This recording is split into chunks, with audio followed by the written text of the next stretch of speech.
बिस्मिल्लाहिर्रहमानिर्रहीम। अस्सलाम वालेकुम नाज़रीन।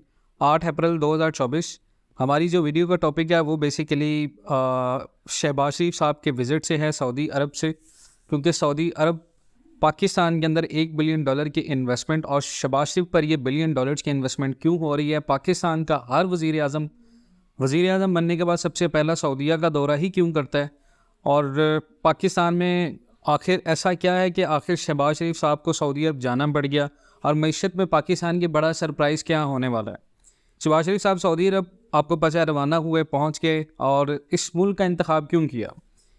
शहबाज शरीफ साहब सऊदी अरब के सरकारी दौरे के लिए रवाना हो चुके और पहुंच चुके हैं, और उनकी शहज़ादा मोहम्मद बिन सलमान से बात भी हो चुकी है, और कमर्शियल एयरलाइन से ये सऊदी अरब गए हैं। और पाकिस्तान की हालिया सियासी तारीख में जो भी सियासतदान इलेक्शन जीत कर वज़ीर आज़म के अहदे पर फाइज हुआ है, उसने पहले गैर मुल्की दौरे के लिए सऊदी अरब का ही इंतखाब किया। सन 2013 में नवाज शरीफ तीसरी मरतबा पाकिस्तान के वज़ीर आज़म मुंतखब हुए, और वो अगस्त 2013 में सऊदी अरब के दौरे पर रवाना हो गए। ऐसा ही कुछ उनके बाद 2018 के आम इलेक्शन जीत कर वज़ीर आज़म बनने वाले इमरान खान ने भी किया, और वो भी इसी वर्ष सितंबर के महीने में सऊदी अरब चले गए थे।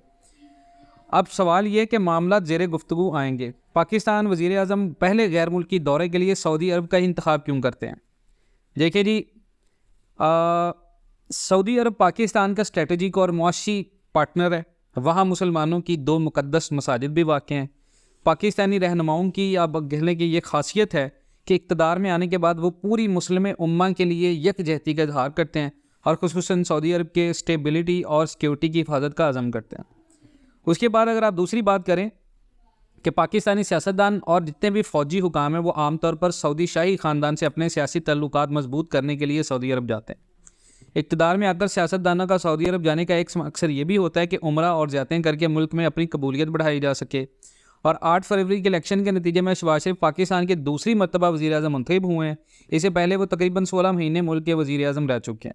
इससे पहले सन 2022 में तहरीक अदम एतमाद के नतीजे में उस वक्त के वज़ीर आज़म इमरान खान को वज़ारत उज़्मा के मनसब से हटा दिया गया था, और पाकिस्तान की पार्लियामेंट ने शहबाज शरीफ साहब को मुल्क का वज़ीर आज़म मुंतखब किया था। अब सवाल ये है मईशत का कि मईशत की बहाली के लिए पाकिस्तान फिर सऊदी अरब की तरफ क्यों देख रहा है।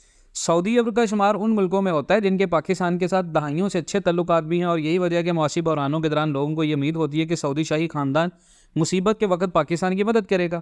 अब सऊदी अरब का तलक क्योंकि पाकिस्तान की करीबी इत्तेहादियों में होता है, और पिछली एक दहाई में पाकिस्तान के ना ख़त्म होने वाले मुआशी बहरानों के बाद और सबब अब ये एक रवायत बन चुकी है कि पाकिस्तानी जितने भी रहनुमा हैं उनके एक ऐसे दौरे सऊदी फ़ैसला साजों से माली मदद मांगने के लिए इस्तेमाल होते हैं। शहबाज शरीफ ने अपनी पिछली हुकूमत के दौर में भी सऊदी अरब के दौरे किए थे, लेकिन वह कुछ हासिल करने में नाकाम रहे थे। सऊदी अरब में इस वक्त कुछ इजाफी वसाइल देने का कहा ज़रूर था, लेकिन सिर्फ उस सूरत में जब पाकिस्तान IMF की शराइत पर अमल पैरा हो।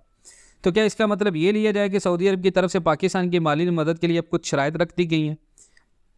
वली अहद शहज़ादा मोहम्मद बिन सलमान के वज़ीर आज़म बन जाने और उनके विजन 2023 के मंजर आम पर आने के बाद सऊदी अरब ने पाकिस्तान की माली मदद फराहम करने के लिए नया तरीक़ाकार तय कर दिया है। दहाइयों से सऊदी अरब की मईशत का जो डिपेंडेंट था वो तेल से पैदा होने वाली आमदनी पर रहा है, लेकिन अब शहज़ादा मोहम्मद बिन सलमान विजन 2023 के ज़रिए इससे छुटकारा हासिल करना चाह रहे हैं। शहबाज शरीफ के पहले वज़ारत उज़्मा के दौर में भी सऊदी अरब पाकिस्तान में बड़ा सरमाया लगाने के लिए तैयार था, लेकिन पाकिस्तानी हुकूमत उसके लिए कोई काबिल गौर प्लान तश्कील देने में मुश्किलात का शिकार रही थी, और वज़ीर आज़म शहबाज शरीफ बदस्तूर मुश्किलात का शिकार रहेंगे, क्योंकि उनकी हुकूमत का इस दफ़ा भी इंहिसार पाकिस्तान की कमज़ोर, गैर फ़ाल और कम कैपेबिलिटीज़ वाली सिविलियन और अस्करी ब्यूरोक्रेसी पर है। इससे एक और चीज़ है कि